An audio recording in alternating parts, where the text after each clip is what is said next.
আজকে রেসিপি পালং শাক আলুর তরকারি। প্রথমে কড়াইয়ের মধ্যে তেল দিয়ে দেব। তেলটা গরম হয়ে এলে তার মধ্যে বড়ি দিয়ে দেব। অল্প একটু স্বাদ মতো লবণ দেব। ভালো করে বড়িগুলো ভেজে নেব।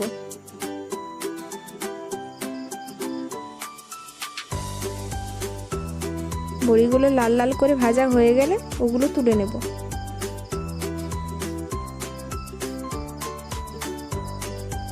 এরপর কড়াইয়ের মধ্যে আরও একটু তেল দেব।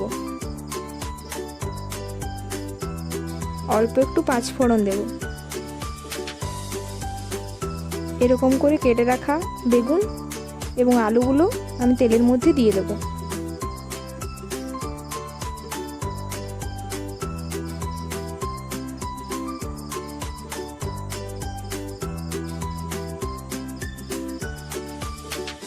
এরপর ওগুলো নেড়ে চেড়ে ভালো করে ভেজে নেব।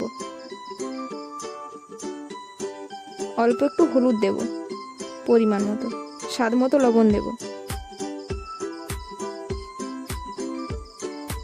আবার ওগুলো নেড়ে চেড়ে নেব।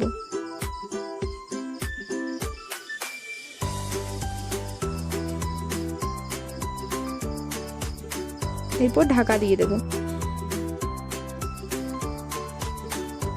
সেদ্ধ হয়ে গেলে ঢাকাটা খুলে নেব। আবার একটু নেড়ে ছেড়ে নেব। এরপর আমি আগের থেকে বেটে রেখেছিলাম আদা আর কাঁচা লঙ্কা, সেটা দিয়ে দেব।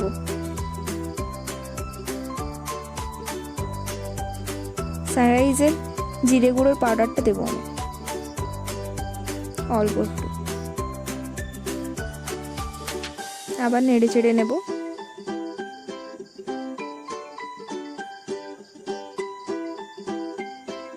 এরপর অল্প একটু জল দিয়ে দেব।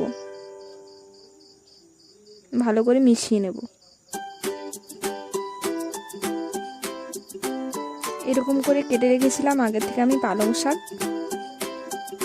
এই পালং শাকগুলো সব আগের থেকে তৈরি করা তরকারিটার মধ্যে দিয়ে দেবো।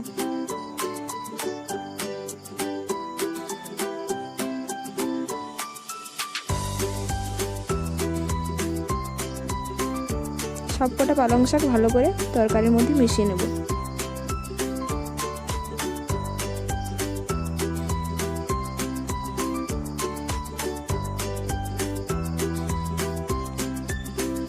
এরপর ঢাকা দিয়ে দেব। ঢাকা খুলে দেখে নেব সিদ্ধ হয়েছে কিনা।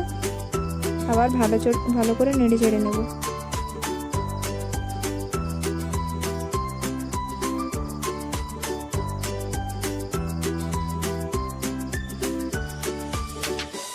এবার একটু জল দিয়ে দেব, একটু বেশি করে জল দেব।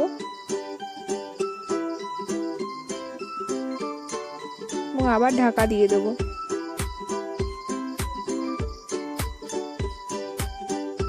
কিছুক্ষণ পর ঢাকা খুলে দেখব আলু সেদ্ধ হয়েছে কিনা। আলুটা দেখে নিচ্ছি সেদ্ধ হয়েছে কিনা। সেদ্ধ হয়ে গেছে।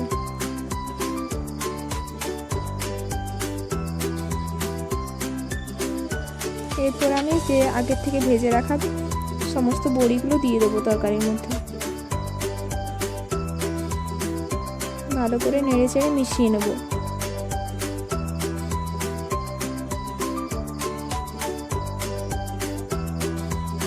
এরপর আমি ঢেলে নেব একটা বাটির মধ্যে।